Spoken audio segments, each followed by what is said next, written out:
안녕하세요. 안격교과 방송에 함께 하신 여러분들을 진심으로 환영합니다. 오늘은 여섯째 날 7월 12일 금요일입니다. 오늘은 예수님의 사역의 하루, 더 깊은 연구를 위해 함께 살펴봅니다. 우리 기도드리고 시작하겠습니다. 저희들을 사랑하시는 아버지 하나님, 오늘 저희들에게 안식일 예비일을 허락하여 주셔서 감사합니다. 이 하루를 살아가는 동안 주님께서 저희들을 위해 무슨 일을 이루어 주셨으며 또 이 땅에 오셨을 때 처음 사역을 어떻게 하셨는지를 바라보면서 주님께서 이 세상에서 이루시고자 하는 주님의 사역을 다시 한번 조명할 수 있도록 인도하여 주시옵소서. 사랑의 아버지 하나님, 저희들 그러면서 주님을 닮아갈 수 있도록 인도하시고 성경을 통하여 주님을 바라볼 수 있도록 인도하여 주셔서 저희들의 삶 속에서 주님을 끊임없이 바라보는 믿음의 사람들이 되게 하여 주옵소서. 주님, 여러 가지 기도의 제목들을 가지고 주님께 탄원하는 주님의 자녀들에게 은혜를 더하여 주시고 그들에게 축복하여 주시며 그들을 위로하여 주시고 필요를 채워주셔서 주님께서 살아계심을 다시 한번 확인하고 감사할 수 있는 기회가 되게 인도하여 주옵소서. 주님, 시작하는 시간입니다. 마치는 시간까지 함께하여 주시고 저희들의 마음마다 정말 주님을 향한 온전한 믿음과 신앙이 가득 채워질 수 있도록 인도하여 주시옵기를 저희들을 사랑하시는 예수님의 이름으로 감사하며 기도드립니다. 아멘. 이번 주 기억절 함께 살펴보겠습니다. 이번 주 기억절 함께 살펴보겠습니다. 예수께서 이르시되 나를 따라오라. 내가 너희로 사람을 낚는 어부가 되게 하리라 하시니. 마가복음 1장은 예수님의 어떤 모습을 묘사하고 있습니까? 예수님께서는 제자들을 부르실 권세를 가지고 계시고 제자들은 이에 응답합니다. 선과 악 사이에 큰 싸움이 벌어지고 있고 예수님은 악마들보다 더 큰 권세를 가지고 계십니다. 예수님은 병든 사람들을 불쌍히 여기시고 그들을 도와주십니다. 또 그 누구도 가까이 안으려고 하는 이들을 기꺼이 만져주시죠. 이러한 모습들을 통해서 예수님의 처음 사역의 시작을 분명하게 엽니다. 마가는 이것들을 통해서 예수님이 어떤 모습의 이 땅에서의 구속주고 우리를 위하여 봉사하셨는지를 분명하게 알게 해줍니다. 예수님께서는 회당에서 당신이 세우려고 오신 나라와 포로된 자를 자유케 하기 위하여 그러한 사명에 대하여 말씀하셨어요. 예수님의 말씀은 이 광인의 두려움 가득한 비명으로 말미암아 중단되었죠. 나사렛 예수여, 우리가 당신과 무슨 상관이 있나이까? 우리를 멸하러 왔나이까? 나는 당신이 누구인지를 아노니 하나님의 거룩한 자니이다. 모두가 혼란과 공포에 빠졌을 때 사람들의 주의가 그리스도에게서 멀어졌고 그분의 말씀을 귀담아 듣지 않게 되었습니다. 이것이 사단이 사로잡고 있던 자를 회당 안에 뛰어들게 한 이유였었죠. 그러나 예수님께서는 귀신을 책망하시고 말씀하셨습니다. 잠잠하고 그 사람에게서 나오라! 귀신이 그 사람을 무리 중에서 넘어뜨리고 나오는데 그 사람은 상하지 아니하였다고 설명합니다. 광야의 시험에서 나타난 사단을 정복하신 그분께서 당신의 원수와 다시 대면하게 되었죠. 마귀는 그의 희생자를 계속 지배하기 위하여 온갖 능력을 다 발휘했습니다. 그러나 구주께서는 위엄을 가지시고 말씀하셨고 그 포로된 자를 자유케 하셨습니다. 예수님께서 봉사하신 매 행위는 그 목적에 있어서 원대합니다. 그 행위는 그 자체에 나타난 것 이상을 내포하고 있습니다. 이 문둥병자의 경우도 그러했습니다. 예수님께서는 당신께 나오는 모든 사람들에게 봉사하는 한편 자기에게로 나오지 않는 자들에게도 복을 주시기를 열망하셨어요. 예수님께서는 세리들과 이방인들과 사마리아 사람들을 이끄시는 한편 편견과 유전에 갇힌 이 제사장들과 교사들과 접촉하기를 갈망하셨어요. 그분은 그들과 접촉할 수 있는 온갖 방법을 다 쓰셨습니다.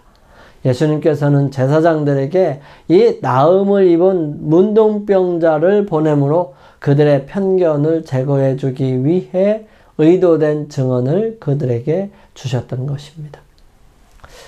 바리새인들은 그리스도의 가르침이 하나님께서 모세를 통하여 주신 율법과 반대된다고 주장했지만 깨끗함을 받은 그 문둥병자에게 율법에 따라 예물을 드리라고 하신 그분의 지시는 이러한 비난이 그릇됨을 증명하였습니다. 즐겨 깨닫기를 원하던 모든 자에게 그것은 충분한 증언이었죠.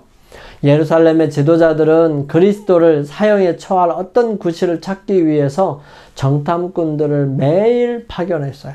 예수님께서는 당신이 인류를 사랑하시며 율법을 존중하고 죄와 사망에서 건져낼 권세를 가졌다는 증거를 그들에게 보이심으로써 응대하셨습니다.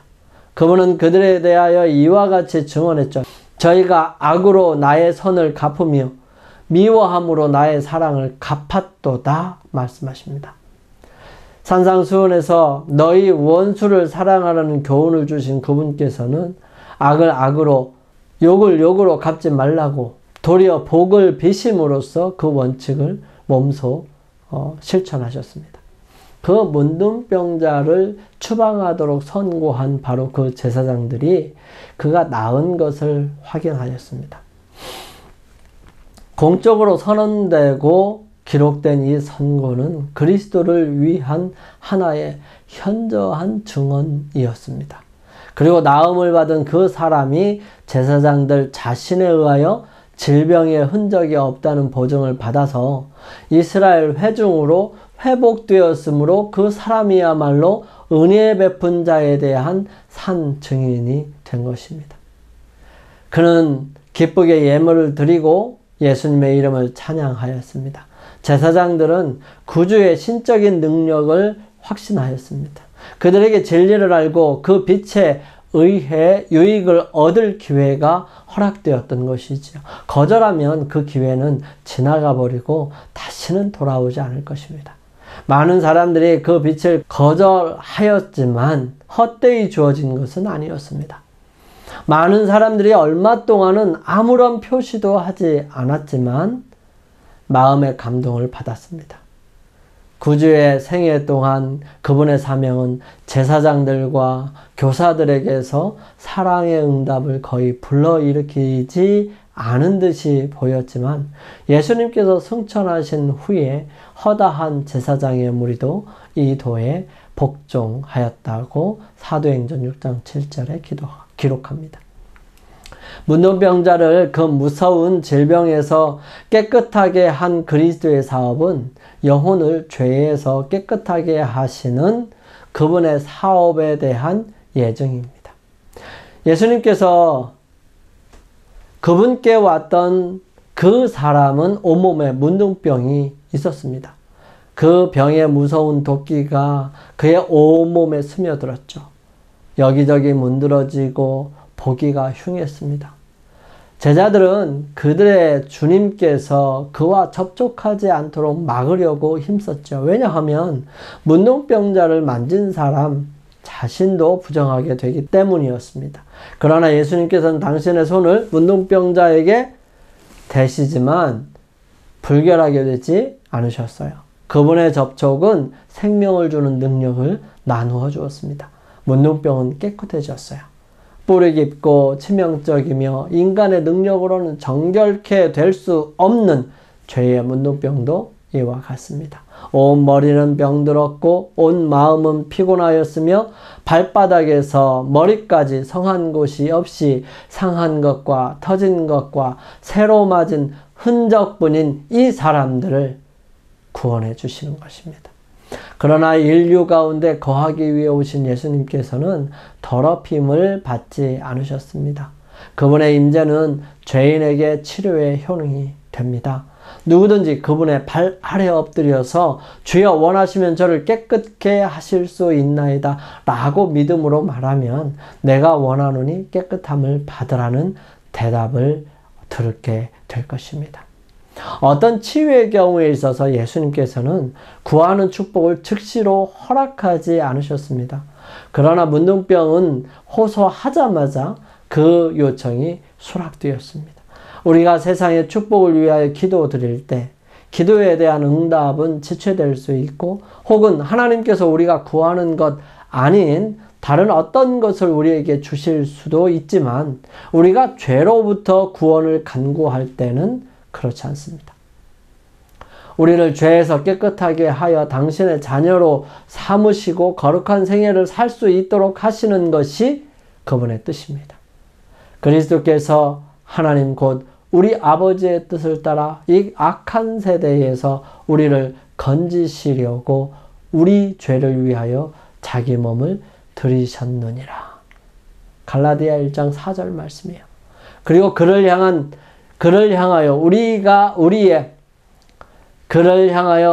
우리의 가진 바 담대한 것이 이것이니 그의 뜻대로 무엇을 구하면 들으심이라. 우리가 무엇이든지 구하는 바를 들으시는 줄을 안즉 우리가 그에게 구한 그것을 얻은 줄을 또한 아느니라. 만일 우리가 우리 죄를 자백하면 저는 미쁘시고 의로우사 우리 죄를 사하시며 모든 불의에서 우리를 깨끗게 하실 것이요. 이것이 우리에게 주시는 하나님의 약속인 것입니다. 예수님께서는 베드로의 집에서 가르치시고 계셨습니다. 관습에 따라 그리스도의 제자들은 그 주위에 가까이 앉았고요. 갈릴리 각 촌과 유대와 예루살렘에서 온 바리새인들과 교법사들이 앉았습니다. 이들은 예수를 고소할 구실을 찾기 위해 정탐꾼으로 온 사람들이었습니다. 이 관리들 외에도 혼잡한 군중들, 곧 열심히 있는 자들, 경건한 자들, 호기심을 가진 사람들, 불신하는 자들이 운집해 있었어요. 이들은 상이한 민족들과 사회의 온갖 계층의 사람들을 대표하고 있었습니다. 병을 고치는 주의 능력이 예수와 함께 하더라. 생명의 영이 회중을 감싸고 있었지만 바리새인들과 교법사들은 그 임재를 식별하지 못했습니다. 그들은 필요성을 느끼지 않았으므로 고치는 일은 그들과는 상관이 없었어요. 줄이는 자를 좋은 곳으로 배불리셨으며 부자를 공수로 보내셨도다. 주님께서 다양한 사역을 하시고 수많은 사람을 대하면서도 흔들림 없는 꾸준한 태도를 유지할 수 있었던 것은 매일의 기도의 경험 때문이었습니다. 기도드리고 성경을 연구하기 위해서 일과를 조정하고 영혼의 평안을 얻기 위해 그 시간을 우리도 사용해야 합니다. 날마다 필요한 기도를 드려야 하지요. 신앙은 마음을 비우고 마음을 정결케 하는 것과 함께 시작되어야 하고요. 매일의 기도로 양육되어야 합니다. 다니엘이 그랬던 것처럼 하루에 3번씩 기도하는 것은 우리에게 적절하면서도 필수적인 것입니다. 기도는 영혼의 호흡이고 영적 성장의 기초이다. 그대의 가정에서 가족과 마주치기 전에, 일하기 전에 그대는 이 진리를 입증해야 한다. 그대가 교회에서 그대의 형제들을 만날 특권이 주어졌을 때 하나님과 영혼 사이에 있는 통신의 주파수를 열어놓아야 하는 필요성에 대해 그들에게 말하라. 만약 그들이 기도할 심령과 음성을 찾는다면 하나님께서 그들의 기도에 응답해 주신다는 것을 그들에게 말해주라. 그들에게 신앙의 의무를 무시하지 말라고 말하라. 형제들에게 기도하도록 권고하라. 찾고자 한다면 구해야 하고 받으려 한다면 요구해야 하며 우리에게 문이 열려질 수 있다면 두드려야 한다. 하나님을 사랑한다고 공언하는 사람들은 옛날의 부조들처럼 장막을 치는 곳마다 주께 제단을 쌓아야 합니다. 각 가정마다 기도하는 집이 되어야 할 때가 있다면 그때는 바로 지금이다. 아버지와 어머니는 자신들과 자녀들을 위하여 탄원하는 겸손한 마음으로 자주 그들의 마음을 하나님께 바쳐야 한다. 아내와 자녀들이 기도와 찬송으로서 연합하는 동시에 아버지는 가족의 제사장으로서 하나님의 제단의 조석으로 희생을 드리도록 하라. 예수께서는 이런 가정에 머무르기를 좋아하실 것이다. 모든 그리스도인 가정으로부터 거룩한 빛이 비쳐나와야 한다. 사랑이 행동에 나타나야 한다. 그것은 사려 깊은 친절과 너그럽고 이기심 없는 예절 가운데 나타나므로 가정의 모든 상호관계 가운데서 흘러나와야 한다. 이 원칙이 실천되는 가정들, 곧 하나님을 예배하며 가장 참된 사랑이 다스리는 가정들이 있습니다.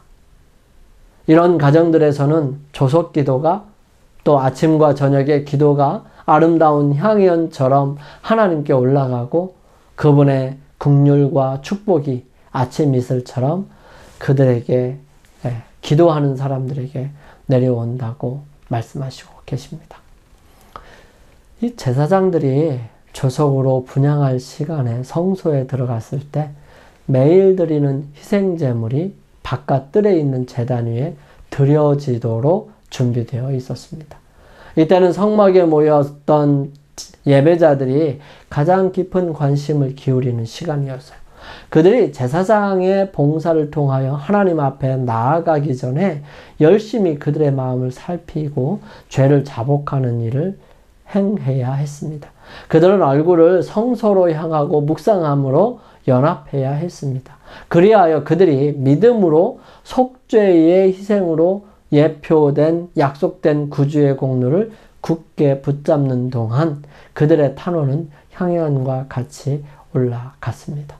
조석으로 드리는 제사를 위하여 정해진 시간들은 거룩하게 여겨져서 그 시간은 유대 민족 전체를 통하여 예배를 위한 정한 시간으로 지켜지게 되었습니다. 그리고 그 후에 유대인들이 포로가 되어 먼 지방으로 흩어졌을 때에도 그들은 여전히 그 정한 시간에 그들의 얼굴을 예루살렘으로 향하여 이스라엘의 하나님께 탄원을 올렸던 것입니다. 이러한 관습으로 그리스도인들이 본받아야 할 조성 예배의 표본이 된 것입니다. 하나님께서는 예배에 대한 진정한 정신이 없이 단순히 의식만을 반복하는 것을 정죄하시지만 그들이 범한 죄에 대해 용서를 구하고 필요한 축복을 간구하기 위하여 조석으로 머리 숙이는 당신을 사랑하는 자들을 큰 기쁨으로 바라보실 것입니다. 한 주일 동안 수고 많으셨습니다. 예수님의 봉사의 하루를 통해서 우리는 많은 것들을 살펴보게 되었어요. 예수님께서 이 땅에서 그런 여러 가지 일들을 할 수 있었던 기반적인 부분은 다른 게 아니라 하나님께 은혜를 힘입을 때까지 기도드렸던 것에 있다는 것입니다. 우리도 주님 안에서 승리하기 위하여 주님께 간구하는 시간을 갖기를 원합니다. 우리 함께 기도드리겠습니다. 저희들을 사랑하시는 아버지 하나님, 저희들에게 주어진 기도의 특권을 잊어버리지 않도록 인도하시고 끊임없이 주님께서 요구하시는 바른 길들을 위해 저희 자신을 주님께 펴놓고 주님의 뜻을 받아들여 승리하는 삶을 살게 하여 주시옵소서. 저희들 이 하루를 마치고 또 안식일을 맞이할 때 주님께서 역사하시고 은혜를 더하셔서 주님을 만나는 귀한 시간 되게 인도하여 주시옵기를 저희들을 사랑하시며 언제나 함께 하시는 예수님의 이름으로 감사하며 기도드립니다. 아멘. 여러분 오늘 하루를 승리하시기 위하여 주님 앞에 머무는 시간을 갖습니다. 저는 다음 기회에 또 찾아뵙겠습니다. 한 주일 동안 수고 많으셨습니다. 감사합니다.